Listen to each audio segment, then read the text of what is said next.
Olá, meus amigos, estamos aqui para mais um podcast do Boa.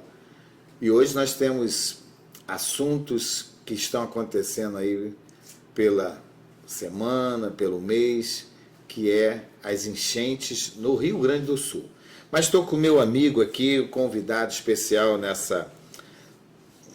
nesse dia maravilhoso, que é o Pastor Lúcio. Pastor Lúcio, professor, graduado em História e pós-graduado em Filosofia e Sociologia. É isso mesmo? Isso mesmo, e é um prazer enorme estar aqui, tendo essa oportunidade junto com o pastor Boaventura, nessa entrevista. Espero que seja um momento muito proveitoso, um momento de troca de experiência, de aprendizagem, que a gente possa estar junto aqui. Isso aí. Pastor Lúcio, nesse último dia 15 agora, nessa semana, nós tivemos a comemoração do Dia da Família. Como pastor, como professor, eu queria te fazer uma pergunta. Qual a influência da família na formação social e no processo de aprendizagem das crianças e adolescentes? A influência ela é total. A família ela é nosso meio de sociabilização primária, ou seja, é o primeiro contato que a criança tem com a sociedade é a família. É através dela que a gente adquire experiências, é através dela que a gente dá os primeiros passos, Nós recebemos os estímulos dentro de casa, dentro da família. As crianças são estimuladas a aprender a falar, a aprender a caminhar, aprender a comer, tudo isso a partir da família. E isso é um processo que a gente acompanha, que a gente compreende, em todas as esferas, na formação do caráter, na formação, na maneira como a criança ela enxerga o mundo, o adolescente ele enxerga o mundo, e automaticamente falando também um pouco dessa questão do processo de aprendizagem, também ela vai alinhar não só a aprendizagem secular do conhecimento técnico-científico, mas também do conhecimento à luz da Bíblia, à luz da palavra. Então, assim, a família ela tem uma influência total, porque ela é o primeiro contato.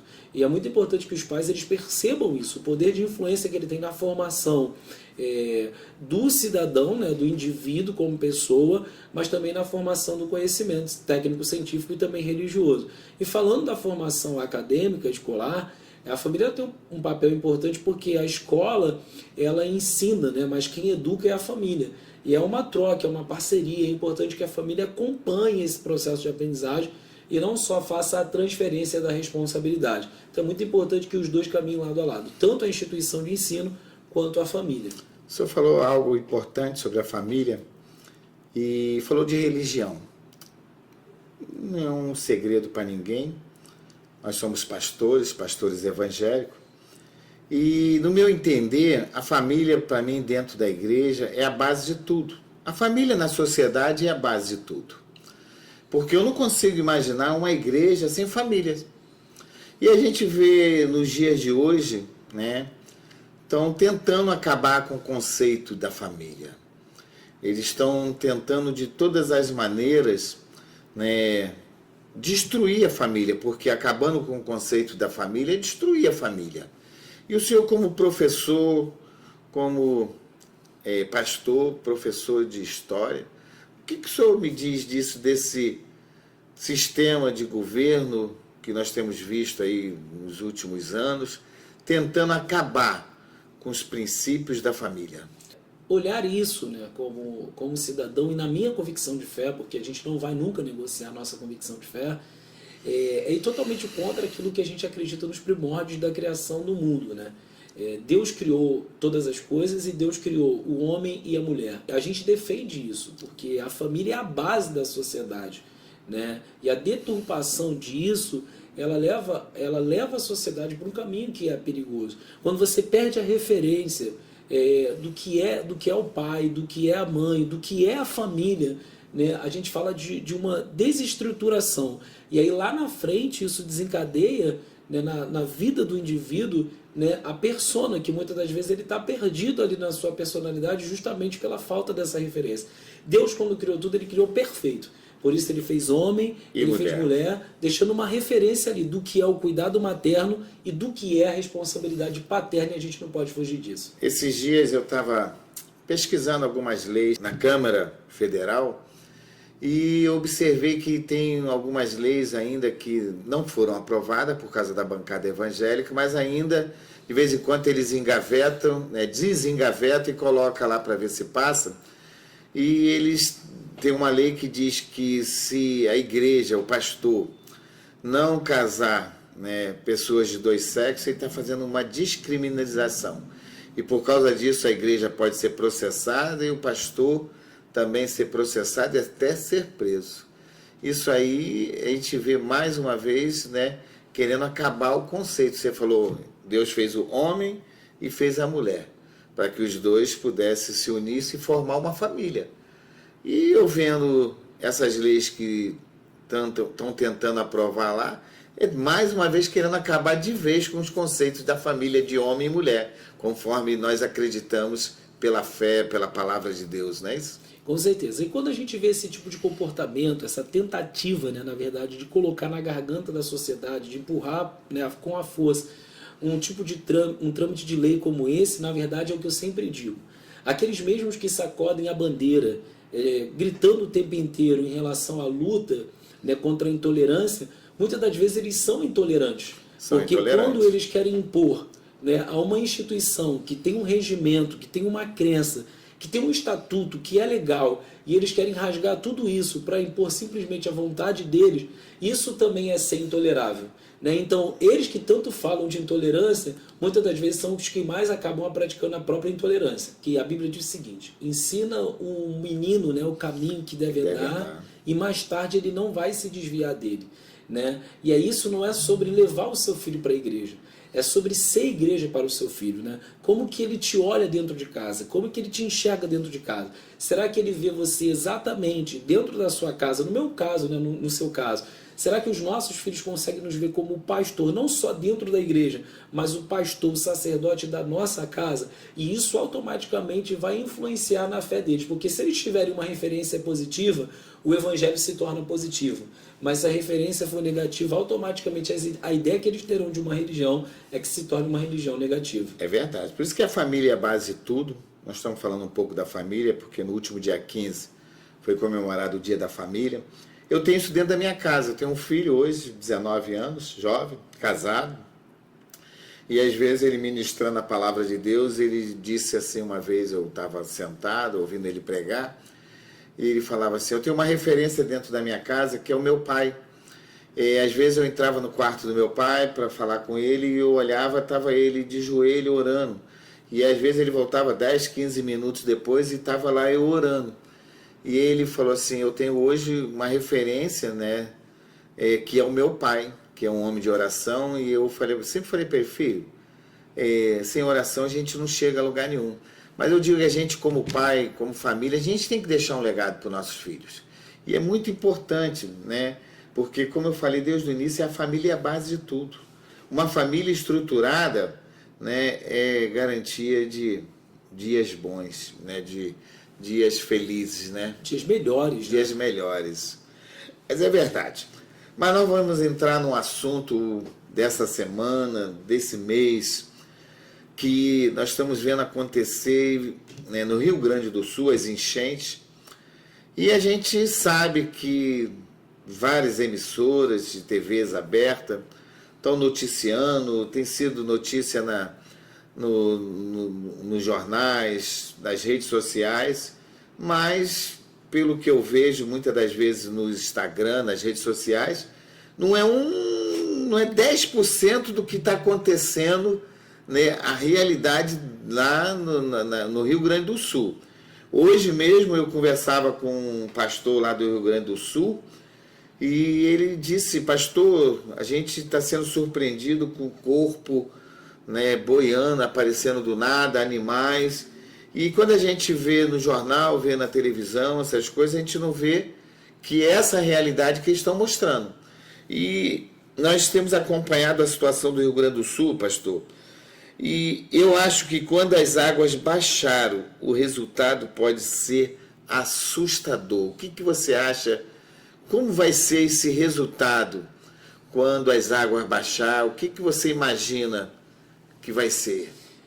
A gente tem buscado, né, acompanhar não só os meios de comunicações de TV aberta, né, mas também o relato dos moradores que estão lá, acho que isso é muito importante. Sim. Buscar informação de quem está vivendo na pele o que realmente está acontecendo. E assim, infelizmente é uma expectativa triste, mas é uma expectativa real, né, sem colocar o romantismo. O que a gente espera como realidade pós o nível da água reduzir ou baixar é que a gente tenha, infelizmente, né, a gente encontra um cenário ainda muito pior do que a gente imagina, e a gente acredita que o número de mortos e que, infelizmente, várias pessoas terão seus corpos localizados, infelizmente, após essa tragédia que veio ao Rio Grande do Sul. É verdade, pastor. E a gente está vendo, né, nos últimos dias tantas notícias e tem chegado ao nosso conhecimento também, né, as fake news. E muitas delas não são fake news, né? Eu acho que essas fake news a gente deveria investigar, né, e ver se realmente tem procedimento ou se não tem. Mas o que eu quero perguntar para você, né, como você tem enxergado as ações do governo federal em relação à situação do Rio Grande do Sul? Como que você acha que o governo federal tem se posicionado diante de todo esse acontecimento no Rio Grande do Sul? Bom, pastor, como cidadão agora, até quero me reportar um pouco mais como cidadão agora, eu tenho olhado com uma ótica bem negativa. Em que aspecto? Nós tivemos uma entrevista da ministra que dizia que no momento certo a ajuda vai chegar porque ela aguarda um posicionamento dos prefeitos da cidade. Ok, seria uma justificativa. Porém, no momento de calamidade, no momento extremo como esse, eu acho que o papel do governo, independente se os prefeitos enviaram o pedido ou não, é agir de maneira enérgica para salvar vidas, né, que é a prioridade. A prioridade sempre vai ser acolher o necessitado e salvar vidas. A gente tem exemplos de outras pessoas, de outros governantes, até de outros estados, que poderiam cruzar o braço e dizer que não é a minha missão fazer isso, e que logo após 2, 3 dias tomaram ações emergenciais para atender o Sul.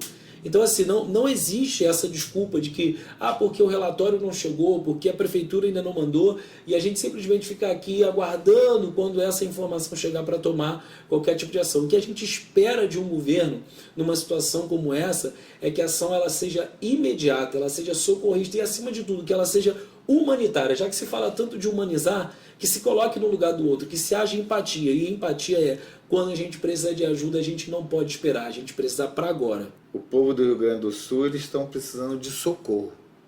Estão precisando urgentemente de ser ajudado. Mas nós vamos falar um pouco mais sobre isso no segundo bloco do podcast do Boa, né? A gente vai falar o que eles estão realmente precisando com urgência. Então, nos aguarde para o segundo bloco do podcast do Boa.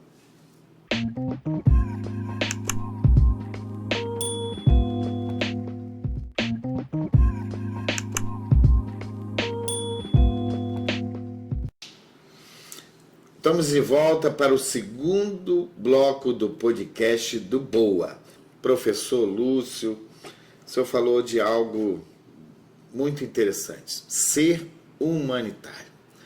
É um momento de dor, é um momento de fragilidade para aquele povo, né, que está sofrendo, né, está vendo muitos, vendo a sua família, vendo a sua vida, né, sendo destruída de uma hora para outra. E a gente vê, né, o governo, né, federal, né, dizendo que doou 50 bilhões para o Rio Grande do Sul.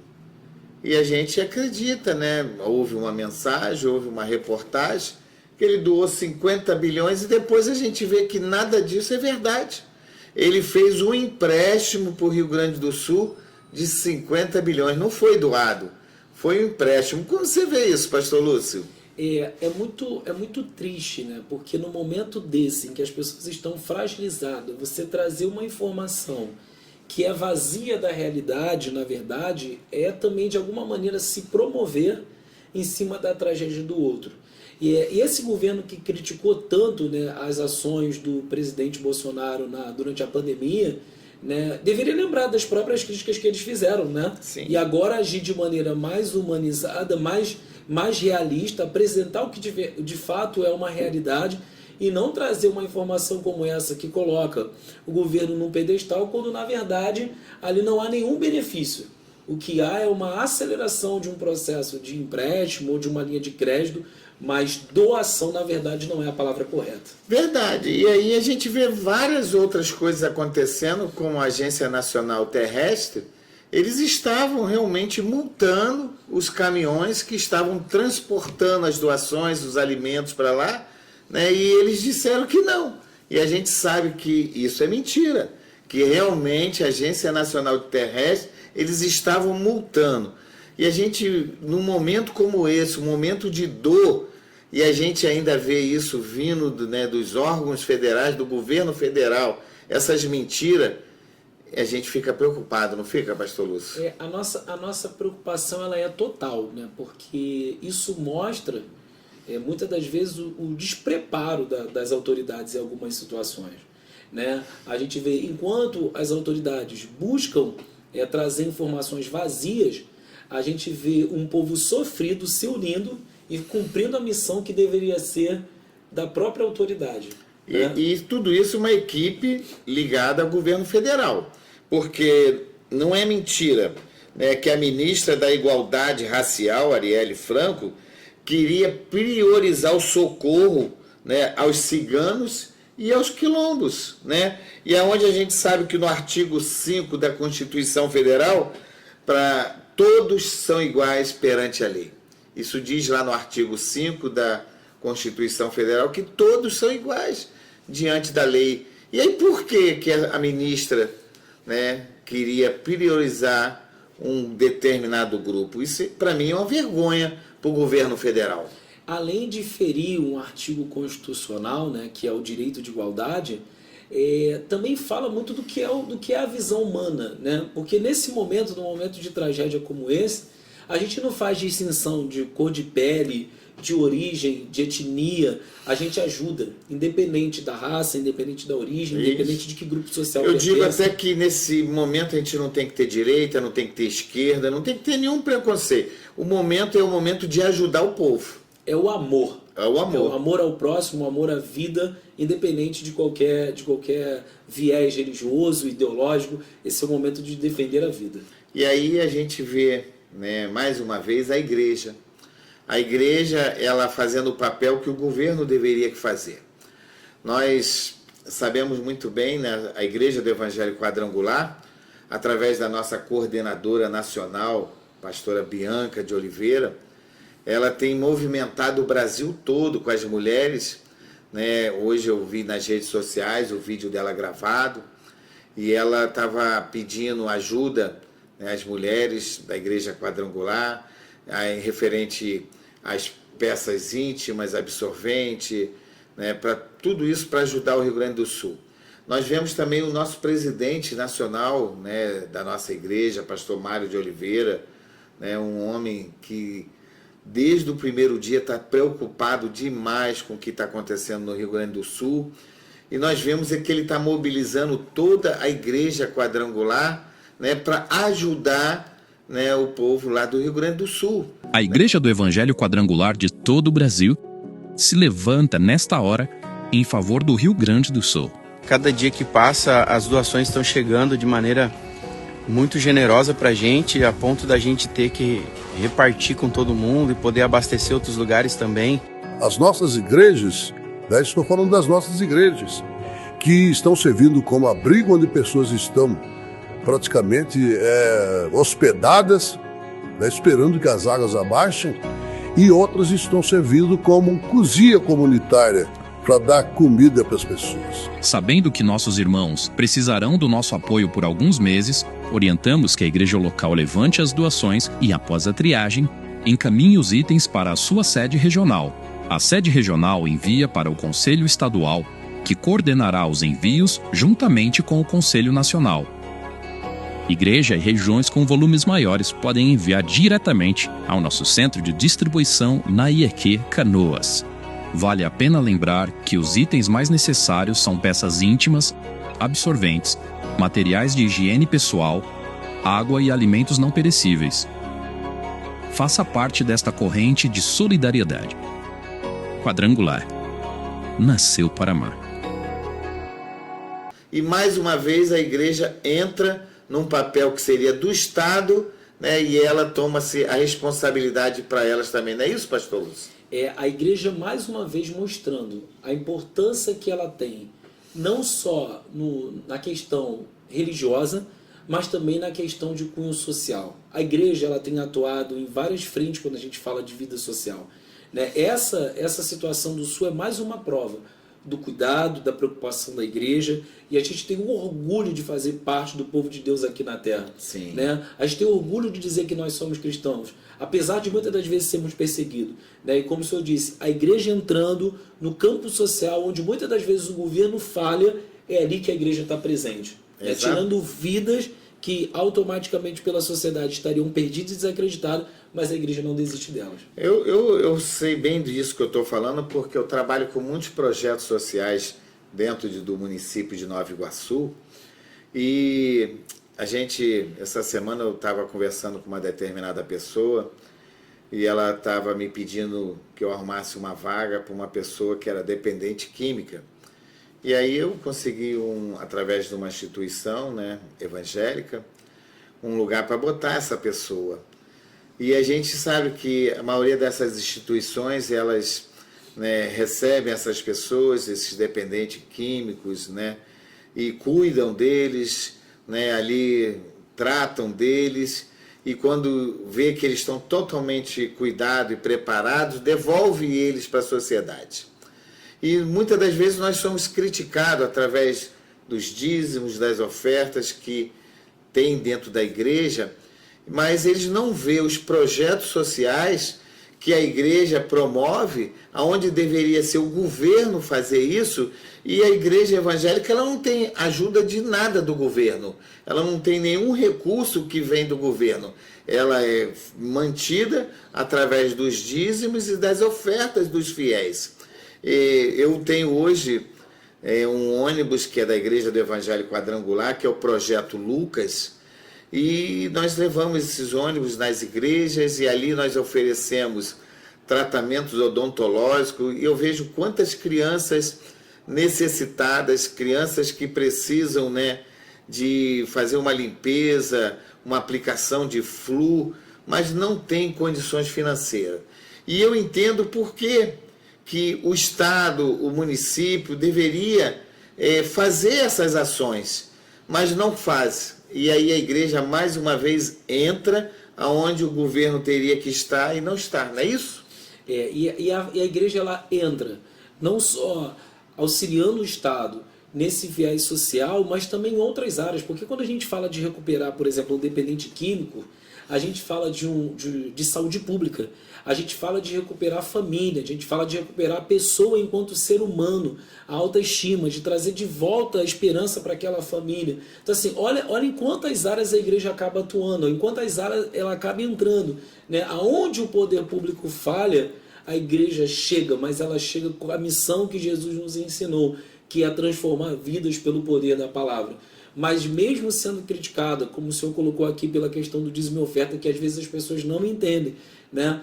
A gente acredita no que a gente faz, a gente acredita na missão que Deus nos deu, e através dessa missão a igreja tem cumprido o ID de transformar vidas pelo poder da palavra. É verdade. Nós temos um bairro lá em Nova Iguaçu, Miguel Couto, tem um lugar ali chamado Beira da Linha, e assim, a gente anda pela beira da linha, a gente vê os descasos, né, com a população. Rua sem nenhum saneamento, né, a rua toda, eu fui lá semana passada, você foi lá também comigo, estivemos juntos lá, a rua toda esburacada, e lá quase no final mesmo, né, da beira-linha, a gente vê uma população que precisa de tanta coisa. E nós temos um projeto social que chama-se Aviva Nova Iguaçu, em parceria com a Igreja do Evangelho Quadrangular, onde esse projeto social, o Aviva Nova Iguaçu, ele promove alguns cursos gratuitos para as pessoas, e em troca essas pessoas doam 4 quilos de alimentos que nós montamos cestas básicas e revertemos isso para a população. E lá naquela comunidade ali, na beira-linha, eu vi quantas pessoas precisando, né, de uma cesta básica. Tivemos ali, né, através do projeto social Aviva Nova Iguaçu e a Igreja do Evangelho Quadrangular, também a distribuição de peixe. E a gente via ali crianças de 7, 8, 9 anos, né, precisando daquele peixe naquele dia, precisando daquela cesta básica, né? E a gente não vê nenhum programa social do município, do estado, né, funcionando. Existir, existe, mas o fato de estar funcionando para acolher essas pessoas, né? E o descaso que estava acontecendo lá das ruas, passando esgoto pelo meio da rua, né, passando, né, a rua toda emburacada. E quando a gente vai para o centro de Nova Iguaçu e vai para o outro lado ali, próximo ao Hotel Merco, a gente vê aqueles prédios bonitos, as ruas toda bonitinha, toda asfaltada. E o que você me diz disso, pastor Lúcio? A gente olha para isso, né? Não é a falta da política pública, é a falta da boa vontade de fazer acontecer. A gente não pode ter uma secretaria de assistência social que não olha para o periférico da cidade. Porque ali a gente está falando do interior, né? Da ponta da cidade. Da ponta da que cidade. Muitas das vezes é esquecida pelo poder público e só é lembrada de 4 em 4 anos, quando alguém chega lá para pedir o voto daquelas pessoas que são menos favorecidas. Mas cadê a ação da secretaria? Cadê a ação do poder público? É nessa hora então que a gente começa a pensar. Volto a dizer que a igreja chega onde muitas das vezes os governantes não querem chegar. E o que a gente espera de um lugar como esse é que as políticas de Secretaria de Ação Social possa de verdade alcançar os mais necessitados. Pastor, sabe o que acontece? Essas secretarias, né, elas viram cabide de emprego para os políticos da cidade, né, e falta-se a fiscalização, porque, como eu falei, vira cabide de emprego para os políticos da cidade e eles que deveriam ter a função de fiscalizar, né, de olhar se está tudo funcionando, eles não têm interesse nenhum de fiscalizar, de ver se está funcionando, porque virou um cabide de emprego para eles ajeitar o povo dele, não é isso? E aí é aquilo, né?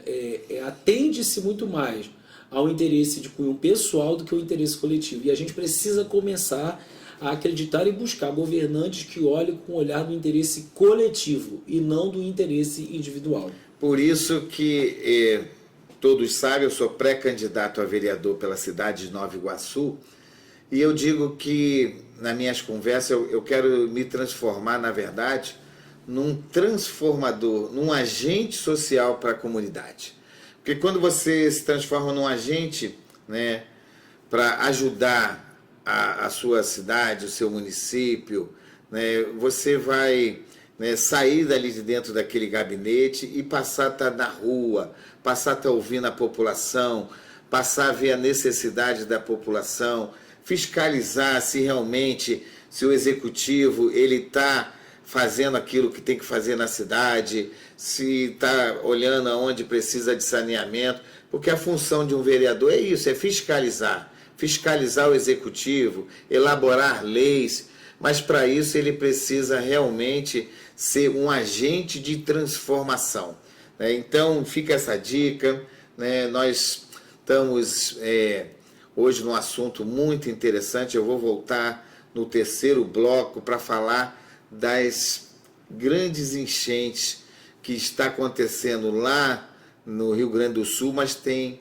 sido também no Brasil inteiro. Então nos aguarda, voltaremos daqui a pouco para o terceiro bloco do podcast do Boa.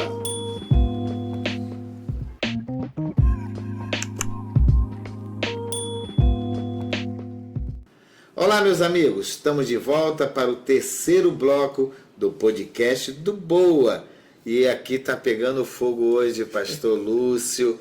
Agora eu quero falar de algo assim que mexe com a população de Nova Iguaçu, mexe com o nosso município. A gente está vendo todo esse cenário que está acontecendo no Rio Grande do Sul e isso nos traz uma grande preocupação, pastor Lúcio. Sabe por quê? Porque quando nós vemos tudo que está acontecendo no Sul, não deixamos de lembrar das últimas chuvas, né, em nossa cidade de Nova Iguaçu, né? E assim, eu tive pesquisando, né, esses últimos dias, eu estou tentando me aprofundar de tudo para entender o que está acontecendo no Rio Grande do Sul, o que está acontecendo no Rio de Janeiro e principalmente em Nova Iguaçu, que é a nossa cidade. Eu fiquei sabendo que foi pedido, né, o município pediu uma verba de 733 milhões, né, para poder fazer obras no Rio Botas, né? E essa verba, né, que nós sabemos que é o INEAS, que cuida de todos os rios, né, um órgão do Estado do Rio de Janeiro, e essas verbas, pastor Lu, só estão na promessa. Só estão na promessa, e nós já vemos que nós já estamos há 5 meses das tragédias dentro de Nova Iguaçu, daqui mais um mês nós estamos na metade do ano, e quando a gente vê, nós estamos já em janeiro de novo. E essas verbas e esses recursos e esse Rio Botas, que hoje tem uma extensão de 25 quilômetros dentro de Nova Iguaçu, quando a gente anda pela beira desse Rio Botas, nós vemos grandes montanhas, mas de entulhos. E muitas famílias morando, né, em lugares desapropriados, né, na beira desse rio. Pastor, professor, isso te preocupa? Muito. Me preocupa muito porque a gente fala das chuvas de janeiro e de março. Se a gente falar de janeiro, a gente fala de 5 meses. Se a gente falar de março, a gente fala de um pouco mais, um tempo mais curto. Porém, assim, nos preocupa porque tem famílias que até hoje não foram assistidas. Tem famílias que até hoje não foram contempladas. Né? Será que dá para essas famílias esperarem 2, 3 meses para serem contempladas? É um descaso. Total. E o que nos preocupa é, a cidade ela tem um projeto de desafogo, por exemplo, nessas últimas enchentes, né, a gente tem ali no Rio Iguaçu, a gente tem uma estrutura para desafogar a questão das enchentes da cidade, que é conhecido como o Outeiro, né? E a gente tem 5 bombas no Outeiro, que deveriam funcionar. Deveria, porque elas não funcionam? Mas na última chuva apenas uma funcionou. Talvez a gente conseguisse evitar um pouco da tragédia que aconteceu na cidade se todas as 5 estivessem funcionando. Podemos entender que talvez não estava funcionando por falta de manutenção, de uma prevenção antes que aconteçam as coisas. E assim, isso é possível a gente pensar. Até porque uma vez que o poder público municipal ele não deixa claro quais são as ações também da prefeitura em relação a tudo que a cidade viveu, a gente como cidadão tem o direito de fazer os questionamentos, porque nós somos cidadãos da cidade. Eu sou nascido e criado em Nova Iguaçu, né, e amo a minha cidade, nunca morei em outro lugar.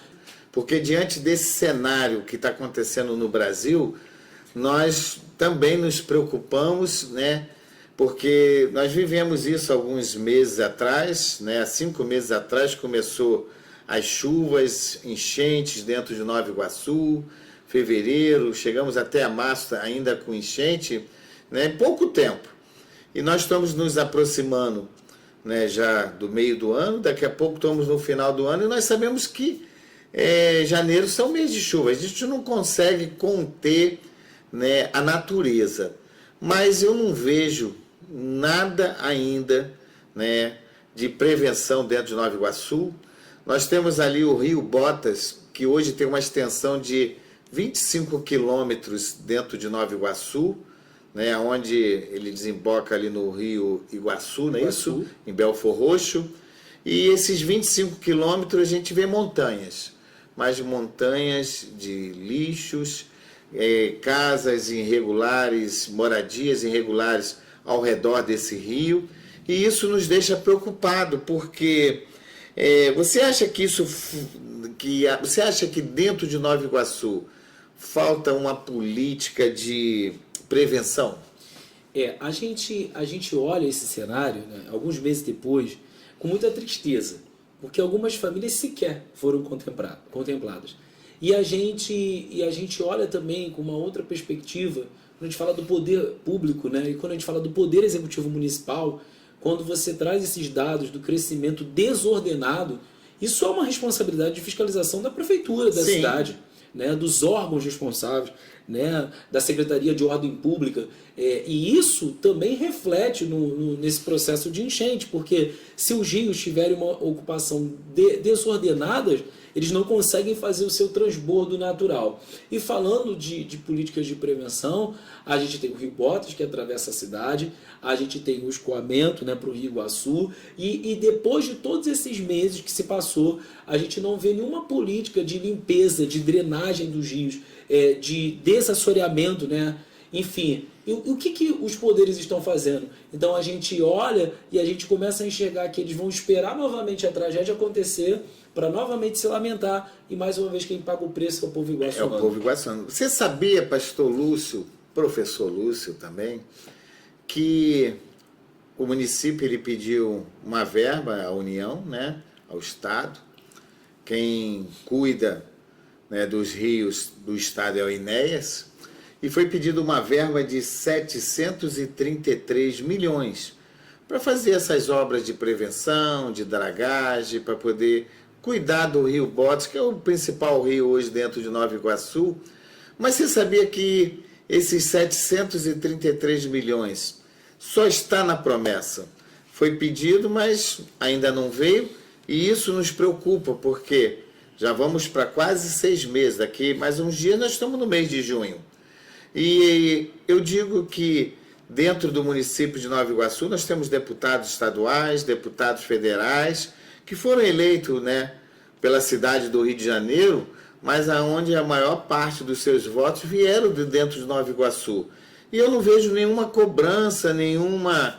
né? Será que isso é um descaso ou eles estão preocupados com outras coisas daqui para outubro, né, que nós estamos prestes a uma eleição municipal? Será que eles estão tão preocupados com as eleições municipais que eles não conseguem, né, ver que janeiro está chegando e pode acontecer uma grande tragédia de novo?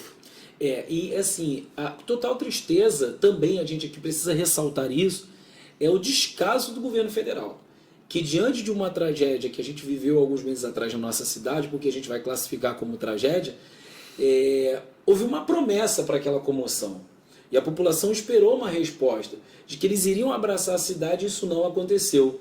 Então os representantes legais fizeram esse pedido dessa verba, colocando Nova Iguaçu num projeto, né, de cuidar dos rios, de tentar diminuir esse impacto que todos os anos a cidade sofre, né? Esse projeto que começou lá atrás, entre o ano de 2007 e 2012, com a primeira etapa do PAC, né, atendendo ali o projeto do Iguaçu, mas que infelizmente agora, né, Nova Iguaçu ficou esquecido. Recentemente a gente tem aí contemplado uma verba para chegar no Rio de Janeiro, mas Nova Iguaçu não entrou nessa demanda. E a gente não vê ninguém da cidade, nenhum representante, seja ele deputado, seja ele estadual, federal, o próprio executivo da cidade, se manifestando, né, e pedindo aí então que a União e que o Estado nos envie uma nota justificando o porquê a cidade que tanto precisa ficou de fora dessa emenda agora. E uma cidade como a nossa, tão linda, tão bonita, Nova Iguaçu, é descaso na educação, é descaso na saúde, é descaso, né, no meio ambiental, né? Eu estava andando pela cidade e tenho observado, né, não tem local nenhum de acessibilidade dentro da cidade de Nova Iguaçu. Você anda pelo centro, eu fico imaginando um cadeirante, né, para ele se locomover, não tem nada de acessibilidade no centro de Nova Iguaçu, e principalmente se não tem no centro, imagina nos bairros, né, no bairro que não vai ter mesmo. E a gente vê mais um descaso, né, do executivo, né, o trabalho que era para ser feito por eles não sendo feito.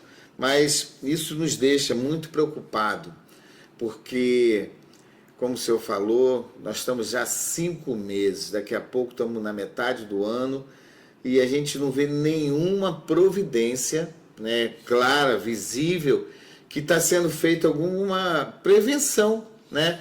E aí eu vou falar para o senhor não acha que o governo municipal ele deveria ser mais transparente nas ações de combate e enchente que tanto faz o povo iguaçuano sofrer? Você não acha que devia ter uma transparência mais isso? Porque esse povo que sofreu, está na memória deles, eles não conseguem esquecer. Mas eu posso dizer, eu acho que o senhor, né, como outros vereadores, prefeito, eles não passaram o que esse povo passou. Eles não tiveram a sua casa, né, a água entrando dentro da sua casa, perderem tudo, né, eles não vivenciaram isso, né, na prática. E eu acho que isso fica mais fácil para eles esquecerem, porque se eles estivessem morando lá no Caiuaba, como a água chega lá 1,5 metros, né, e teve lugares lá no Caiuaba que chegou a águas a quase 2 metros. Se algum desses homens, né, tivesse morando ali, tivesse a sua casa, ou algum dos seus familiares nisso, eu acho que eles não iam esquecer tão fácil assim, não é isso, pastor Lúcio? E a ausência ela é tão grande que a gente volta naquele assunto, né? O crescimento desordenado, sem o controle, né, faz isso. Mas eu quero dizer uma coisa, pastor, eu tive a triste realidade de viver em Nova Iguaçu, um problema que já é antigo, a enchente em Nova Iguaçu, e a gente espera uma resposta das autoridades. No ano de 2005, eu caminhei nas ruas do nosso bairro, na época eu morava na Posse, com águas até o peito para ajudar famílias. Naquele ano a gente perdeu uma criança em uma das creches da cidade, e você vê quantos anos de lá para cá, e aí se repete anos após anos, e a população iguaçuana espera de verdade uma ação das suas autoridades ou daqueles que ela elege para governar a cidade. É verdade, pastor Lúcio, por isso como cristão nós não podemos perder a esperança. Eu creio que ainda há esperança para Nova Iguaçu e para todo o estado do Rio de Janeiro. Nós vamos agora terminar o terceiro bloco do podcast do Boa e logo nós voltamos para o quarto bloco, para as considerações finais, né? Nos aguarde, voltamos já.